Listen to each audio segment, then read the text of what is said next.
नमस्कार। सर्वप्रथम तो मैं इंडिया थिंक काउंसिल का बहुत बहुत आभारी हूँ कि आपने मुझे इस कुंभ कॉन्क्लेव 2021 में अपना मैसेज देने के लिए आमंत्रित किया है। वैसे तो आपने मुझे वहाँ आने के लिए आमंत्रित किया था, लेकिन मैं क्षमा चाहता हूँ क्योंकि कुछ पूर्व कार्यक्रम थे, उस वजह से मैं नहीं आ सका।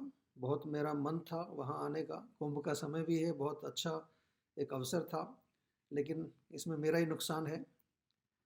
आपने मुझे बोला कि जो विषय है जिसके ऊपर हमें थोड़ा सा बोलना है वो है कि Ayush during the turbulence period of corona pandemic and challenges in the medical sciences. ये जो एक साल पूरा हमारा गया है, ये सभी को याद रहेगा। और अभी तो कोरोना जो है अभी थोड़ा सा और दोबारा से जो है फैल रहा है, लेकिन इसका अगर हम थोड़ा सा फ्लैशबैक में जाएं तो लगभग 1 वर्ष पहले लॉकडाउन हुआ। और जब लॉकडाउन हुआ था तो पूरे विश्व में ये पेंडेमिक काफ़ी तेज़ी से फैल रही थी।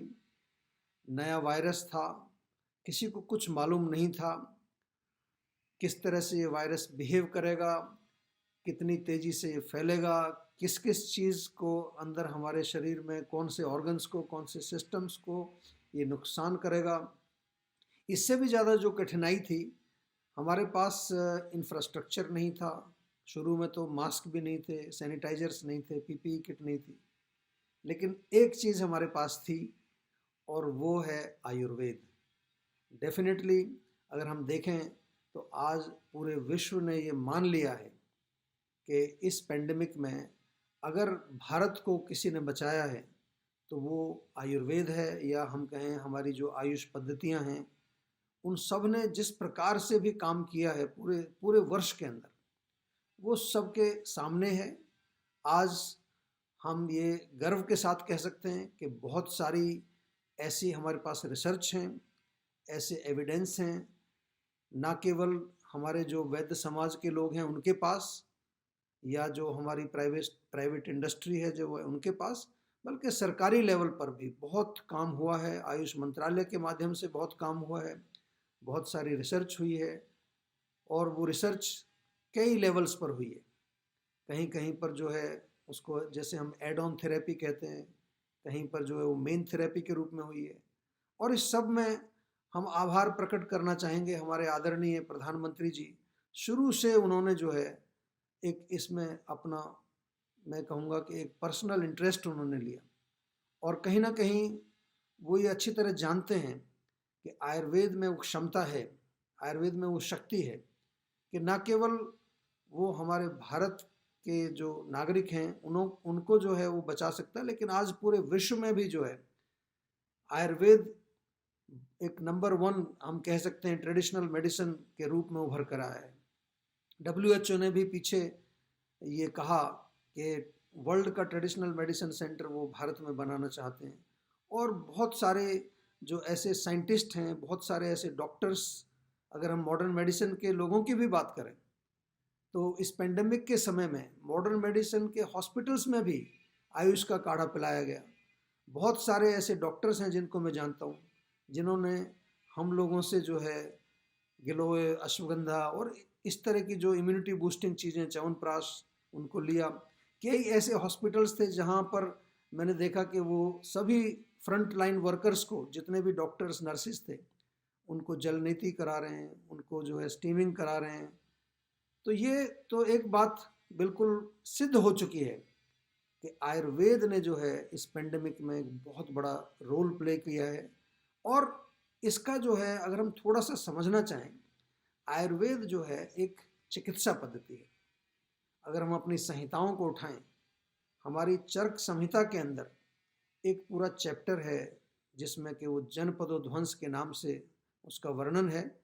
और ये जो जनपदोध्वंस का जो चैप्टर है, ये केवल एपिडेमिक्स और पेंडेमिक्स के बारे में ही वर्णन करता है। हजारों वर्षों से हमारे जो वैद्य थे, हमारे जो आयुर्वेदिक चिकित्सक थे, उनको अच्छी प्रकार से भली भांति ये ज्ञान है कि इस प्रकार की पेंडेमिक या एपिडेमिक में क्या करना चाहिए। अगर आप देखेंगे तो आपको आश्चर्य होगा, ना केवल वहाँ साफ सफाई या हाइजीन का वर्णन है, वहाँ पर सोशल डिस्टेंसिंग का वर्णन है, वहाँ पर जो आइसोलेशन का भी वर्णन है, और रोगों की चिकित्सा का वर्णन तो है ही, किस प्रकार से चिकित्सा करनी चाहिए, किस प्रकार से हमें वायरस को नष्ट करना है या जो कीटाणु हैं उसको कैसे नष्ट करना है, धूपन का प्रयोग या हमारी जो औषधियाँ हैं उनका प्रयोग। और बहुत अच्छी प्रकार से उन्होंने वर्णन भी किया है कि ये जो जनपदोध्वंस यानी कि जो एपिडेमिक या पेंडेमिक्स जो होती हैं, इनका मूल कारण क्या है। वहाँ पर लिखा है वायु का प्रदूषण, जल का प्रदूषण, भूमि का प्रदूषण और काल का प्रदूषण। 4 प्रकार के प्रदूषण जब जब होंगे, ये ऐसा नहीं है कि अगर यहीं पर ये इसका अंत हो जाएगा। यदि हम नहीं इसको समझेंगे, हम अपने वातावरण को नहीं जो है स्वच्छ रखेंगे, हम अपनी आदतों को नहीं सुधारेंगे, तो दूसरे वायरस भी आएंगे। इसलिए हमें बहुत अच्छी तरह से समझ लेना है, क्योंकि जब उन्होंने कहा कि ये जो 4 प्रकार के प्रदूषण होते हैं, इनका मूल कारण जब लिखा गया तो वो लिखा है कि इसका मूल कारण है अधर्म। जी हाँ, बहुत जो है एक अच्छा शब्द वहाँ लिखा, और आज इस चीज़ को हम अच्छी भली भांति जो है इसको समझ सकते हैं कि आज हमने सब नियमों का जो है उल्लंघन किया है। धर्म का मतलब होता है सिंपल भाषा में डिसिप्लिन, ऐसी चीज़ों का पालन करना जिससे हमारा धारण होता है, हमारा पोषण होता है, हमारी सस्टेनेंस बनी रहती है। तो आज लोगों का ना कोई सोने का धर्म है, ना कोई खाने का धर्म है, और वातावरण, जल और जितने भी हमारी मानसिकता है उसको भी हमने बहुत प्रदूषित किया है।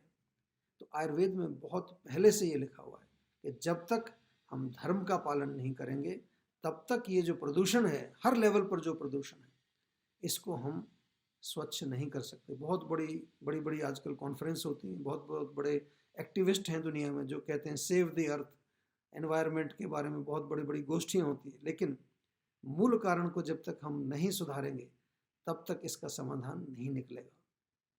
और यही नहीं, आज इम्यूनिटी शब्द जो है हर किसी के मुंह पर जो है शब्द आप सुन सकते हैं। बहुत सारे इम्यूनिटी से संबंधित प्रोडक्ट्स आज बाजार में हैं, और हर कोई ये प्रयास कर रहा है कि किस प्रकार से हम अपनी इम्यूनिटी को बढ़ाएं।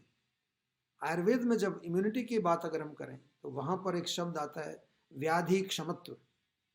व्याधि क्षमत्व वो शक्ति है हमारे अंदर जो व्याधि को लड़ती है, यानी कि जो जो रोग कोई बाहरी कोई भी रोग हमारे शरीर में जब आता है उसको लड़ने की क्षमता उसमें होती है। और नंबर 2, उसमें एक क्षमता और होती है कि अगर कोई रोग आपको ऑलरेडी है तो वो दोबारा से ना हो, रेकरेंस उसकी ना हो, उसमें भी व्याधि क्षमत्व बहुत बड़ा रोल प्ले करता है। लेकिन व्याधि क्षमत्व के बारे में थोड़ा सा मैं यहाँ पर बताना चाहूँगा आपको। वहाँ आयुर्वेद में बल से इसका जो है एक कनेक्शन बनाया है। बल यानी कि जो हमारी स्ट्रेंथ होती है। 3 प्रकार के बल हमारे यहाँ लिखे हैं, जिसमें एक है सहज बल, यानी कि जो नेचुरल स्ट्रेंथ हम कह सकते हैं, जो हमारी प्रकृति के साथ जो है जुड़ी हुई है।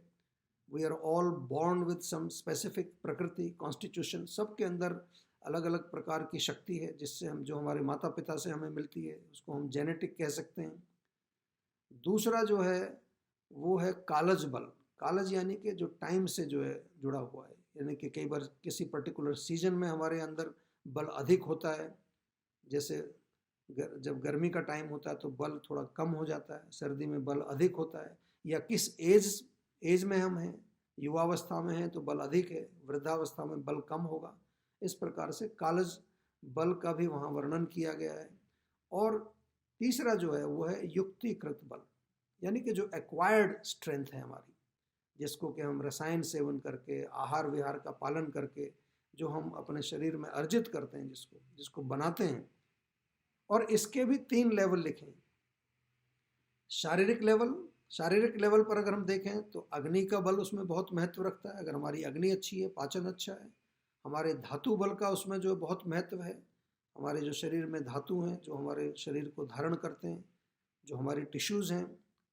और ओज बल का वहाँ पर वर्णन किया गया, यानी कि जो हमारे शरीर में एक कहते हैं वाइटल फ्लूइड जिसको हम बोलते हैं, एक वाइटल शक्ति जिसको बोलते हैं, ओजस, वो भी बहुत महत्व रखता है शारीरिक लेवल पर। तो इसको कैसे बढ़ाया जाए, इसका पूरा विवरण आपको आयुर्वेद में मिलेगा। बहुत गहराई से जो है इसका डिस्क्रिप्शन आपको मिलता है, बहुत ही साइंटिफिक तरीके का डिस्क्रिप्शन आपको वहाँ पर मिलेगा। इसके अतिरिक्त जो दूसरा है जिसको हम कहते हैं मनोबल, मानसिक बल, mental strength is also very very important, उस पर भी हमें ध्यान रखना है। आजकल मनोबल लोगों का बहुत कम है, डिप्रेशन, एंजाइटी, फियर, पैनिक, ये बहुत कॉमन प्रॉब्लम है। क्यों? क्योंकि हमारे मन के अंदर जो है सत्व गुण की कमी हुई है। तो मनोबल को बढ़ाने के लिए वहाँ लिखा है सात्विक आहार, सात्विक चीज़ें जो है आपको खानी है, आपका लाइफस्टाइल सात्विक होना चाहिए, सात्विक चीज़ें देखना, सात्विक चीज़ें सुनना, सात्विक लोगों के साथ रहना जिसको सत्संग हम कहते हैं। जैसे कि कॉन्क्लेव हो रहा है यहाँ पर, सभी सात्विक लोग हैं, एक शक्ति है, सात्विक शक्ति यहाँ पर है। तो ये भी जो है हमारे अंदर मनोबल को बढ़ाती है।